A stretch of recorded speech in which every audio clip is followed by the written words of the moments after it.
How to Be a Badass, written by the notorious Sharon Law Tucker.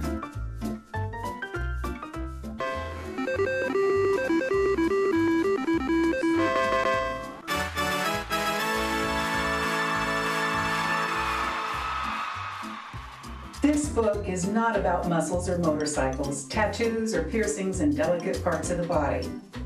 It's a survival guide geared for today's young women of all ages. I was born a strong, powerful woman, but was raised to be a victim. It wasn't until I met and married Richard Sire Tucker did I get life's lessons of true grit. Richard was the ultimate survivor. It was from Richard that I learned how to survive through the wisdom of his life experiences.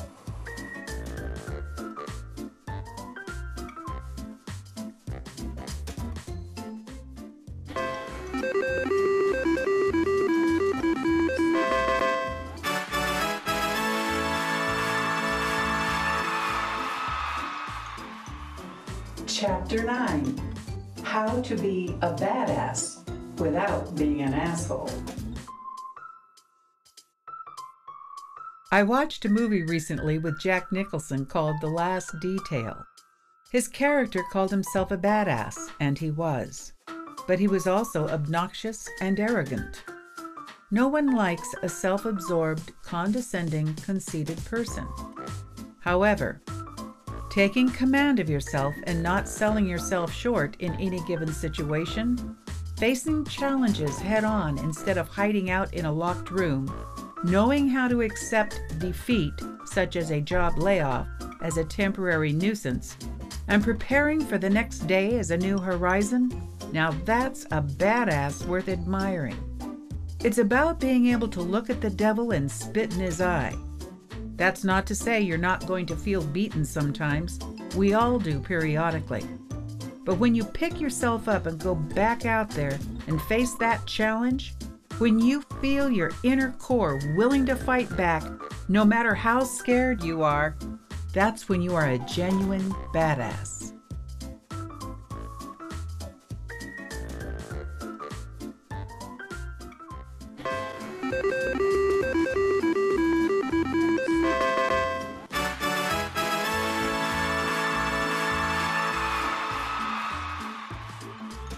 Chapter 18, Learning to Say No is about knowing who you are. It's about boundaries. In other words, know your worth. When I was a young woman, I didn't know what a person meant by boundaries. It took me a long time to figure out something very simple, such as things I would or would not do. What was important to me and what wasn't. Seems simple? For those of us who grew up never being allowed to express ourselves or to have a say in how we define things that were important to us, or to decide what we would or would not do, or to say we did or did not like something, this can be a very difficult journey. It took me a long time to get there. At this point in my life, I say, don't be afraid to say no. It's empowering. Remember, a yes is a commitment. Give them wisely. When it comes to self-worth, it's about putting a value on you.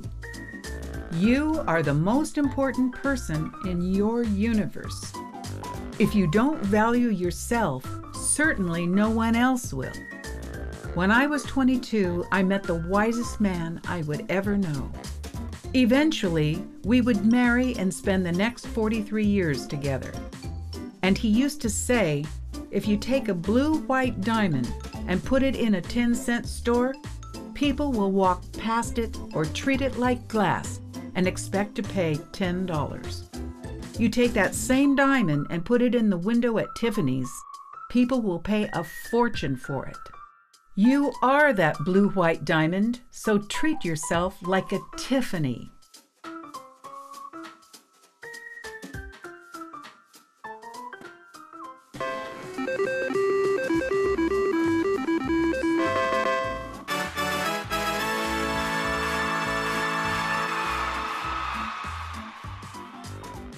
Chapter 19, Screwed, Glued, and Tattooed. When I was a young woman, I needed validation terribly.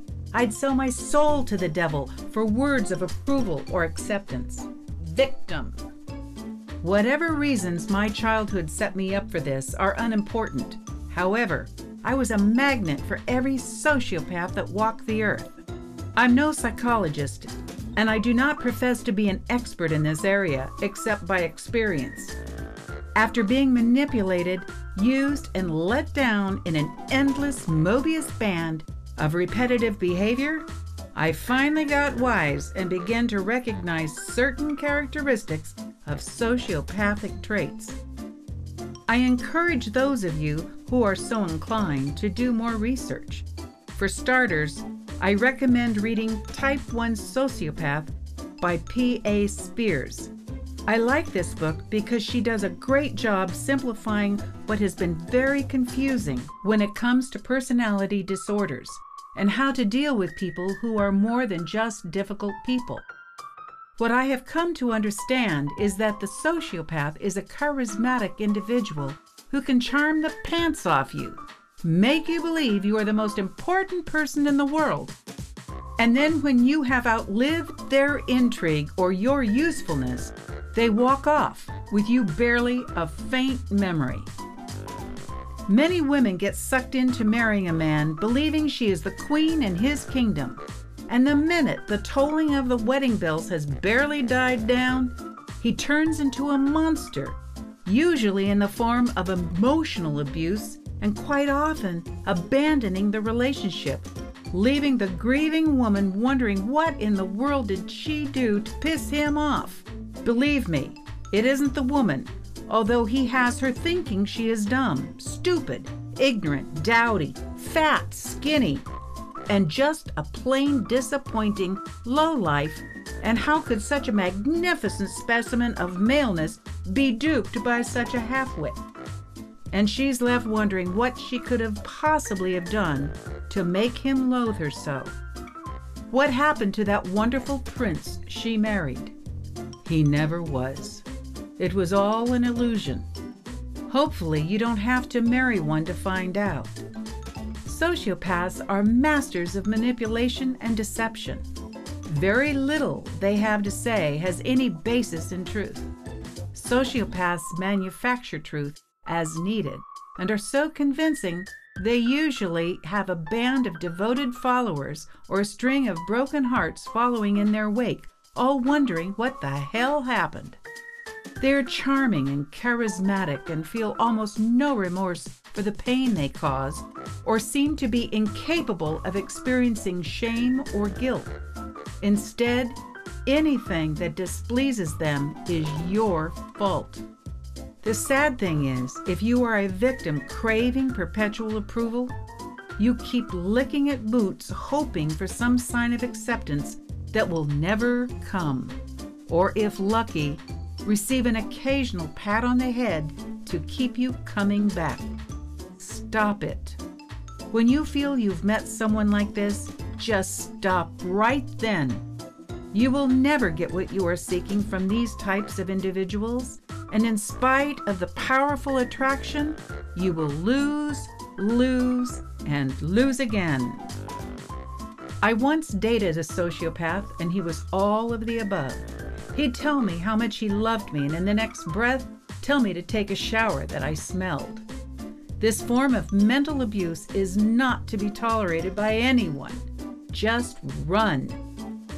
I read a statistic recently that said 1 in 25 people in the U.S. exhibits some form of sociopathic behavior. Beware. I've focused on men here, but women can be just as sociopathic, using their friends to satisfy their need to have power over them, or to use them to do their bidding in some fashion, to serve them in some way. Man or woman, stay away from these people. Use your instincts instead of your emotions. The need to be loved and appreciated is a powerful force. However, being someone's lapdog or making yourself available to do someone's bidding on any given notice is no way to find love. If you need this kind of love, get help. Get healthy.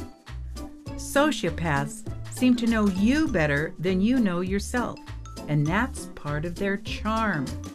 These people can get into your head and you feel so connected, they have you believing they're the only person in the world who understands you.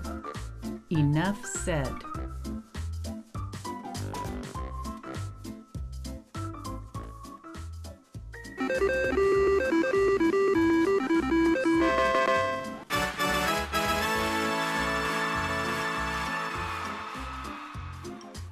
The great humorist Irma Bombeck wrote, "If life is just a bowl of cherries, why did I land in the pits?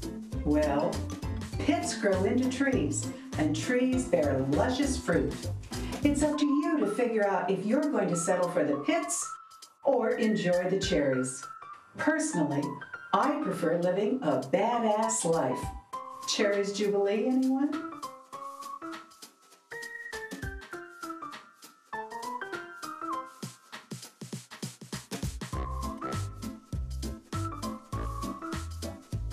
This video production was produced by Sheila Shaw of Three Gals Publishing, Inspiring Genius. Thank you for watching.